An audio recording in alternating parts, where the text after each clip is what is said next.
Assalamualaikum warahmatullahi wabarakatuh. Perkenalkan, nama saya Raudatul Jannah dengan NIM A1A325045 dari Prodi PPKN. Pada kesempatan kali ini saya akan menjelaskan materi mengenai liberalisasi pendidikan tinggi. Yang pertama, internasionalisasi dan liberalisasi pendidikan tinggi. Pendidikan tinggi saat ini tidak lagi terbatas pada ranah nasional, tetapi telah berkembang menjadi fenomena global.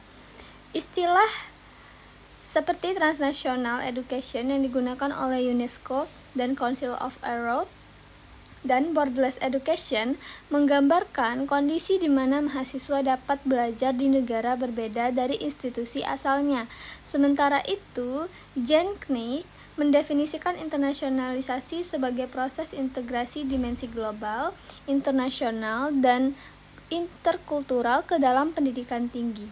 Fenomena ini diperkuat oleh masuknya pendidikan tinggi ke dalam agenda perdagangan internasional melalui GATS atau WTO sejak putaran Uruguay tahun 1986 sampai 1994. Selain itu, World Bank juga mendorong reformasi pendidikan tinggi melalui 4 strategi utama, yaitu diferensiasi institusi, diferensiasi pendanaan, redefinisi peran pemerintah, dan fokus pada kualitas, performa, dan pemerataan. Nah, akibatnya pendidikan tinggi tidak lagi menjadi tanggung jawab eksklusif pemerintah, melainkan melibatkan sektor swasta. Hal ini memicu persaingan global antara institusi untuk mendapatkan pengakuan internasional, termasuk melalui konsep World Class University. Namun, upaya mencapai standar global membutuhkan sumber daya besar dan cenderung mengurangi peran pemerintah, sehingga berpotensi membatasi akses bagi masyarakat menengah ke bawah. Yang kedua, kritik terhadap liberalisasi pendidikan tinggi. Liberalisasi pendidikan tinggi menuai banyak kritik, terutama karena yang pertama, pendidikan sebagai hak, bukan komoditas. Banyak ahli berpendapat bahwa pendidikan adalah HAM atau hak asasi manusia yang tidak boleh tunduk sepenuhnya pada mekanisme pasar.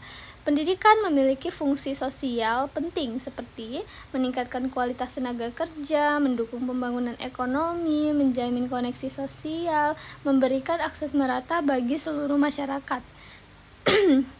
Yang B, dampak GATS. GATS dianggap kontroversial karena yang pertama, memperlakukan pendidikan sebagai sektor jasa komersial. Yang kedua, mengurangi kontrol pemerintah. Dan yang ketiga, berpotensi mengutamakan kepentingan ekonomi dibanding nilai sosial. Meski demikian, GATS juga memiliki keuntungannya, yaitu yang pertama, menyediakan kerangka aturan global, memberikan kepastian bagi investor, dan menjamin stabilitas pasar pendidikan. Namun, secara praktik, liberalisasi sering membatasi kemampuan negara untuk mengatur sektor pendidikan secara optimal. Yang ketiga, ancaman terhadap pendidikan publik.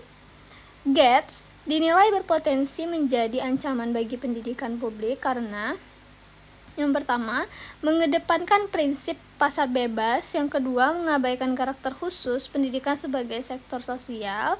Yang ketiga, tidak memberikan perlakuan khusus terhadap pendidikan. Nah, kritik utama menyatakan bahwa pendidikan tidak bisa disamakan dengan sektor lain. Yang kedua, regulasi nasional bisa terhambat oleh aturan internasional. Yang ketiga, potensi komersialisasi pendidikan meningkat. Walaupun demikian, terdapat pandangan bahwa negara tetap memiliki hak untuk mengatur pendidikan sesuai kepentingan nasional. Namun, GATS dinilai belum mampu mengakomodasi kompleksitas sektor pendidikan secara menyeluruh. Selanjutnya, yang keempat, reaksi masyarakat di berbagai negara. Yang pertama, negara Indonesia. Penolakan terhadap Undang-Undang Badan Hukum Pendidikan atau BHP dibatalkan pada tahun 2010. Yang kedua, Undang-Undang Pendidikan Tinggi 2012 juga dikritik karena dianggap masih bernuansa liberalisasi.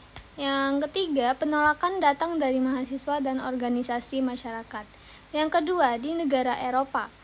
Di Hungaria, protes pengurangan pendanaan universitas. Yang kedua, Spanyol, pemotongan anggaran pendidikan. Yang ketiga, Prancis, kritik terhadap Patrice Law karena yang pertama menurunkan kualitas pendidikan, meningkatkan beban universitas. Yang ketiga, mendorong komersialisasi. Yang ketiga, di negara Korea Selatan.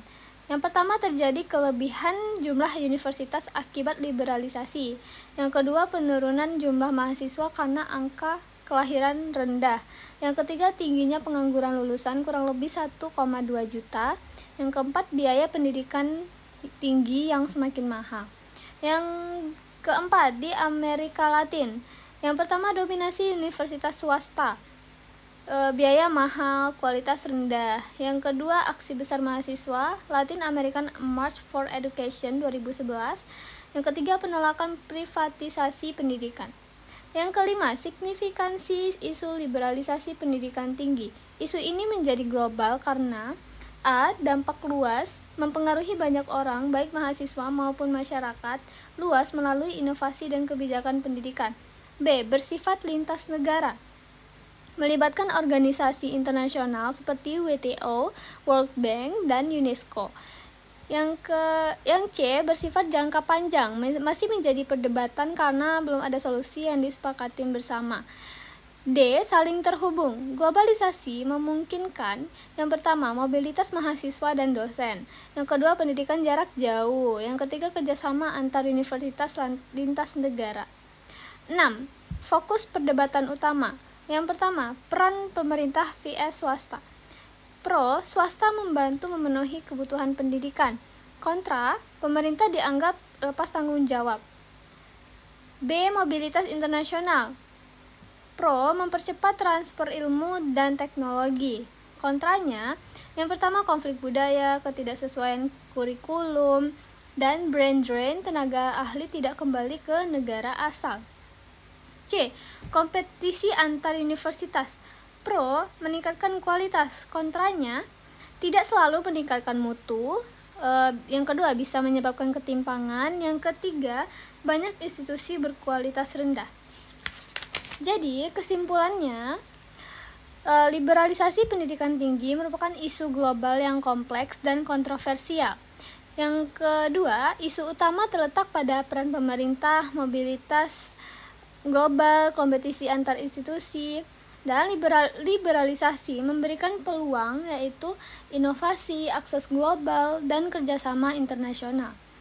Yang keempat, namun juga menimbulkan resiko, yaitu komersialisasi pendidikan, ketimpangan akses, dan penurunan kualitas. Nah, selanjutnya pendidikan harus tetap dipandang sebagai hak publik, bukan sekedar komoditas ekonomi. Solusi terbaiknya adalah keseimbangan antara peran pemerintah, keterlibatan swasta, dan regulasi yang melindungi kepentingan nasional. Baik, sekian itulah penjelasan dari saya mengenai liberalisasi pendidikan tinggi. Mohon maaf jika ada kekurangan dan kesalahan. Saya akhiri. Wassalamualaikum warahmatullahi wabarakatuh.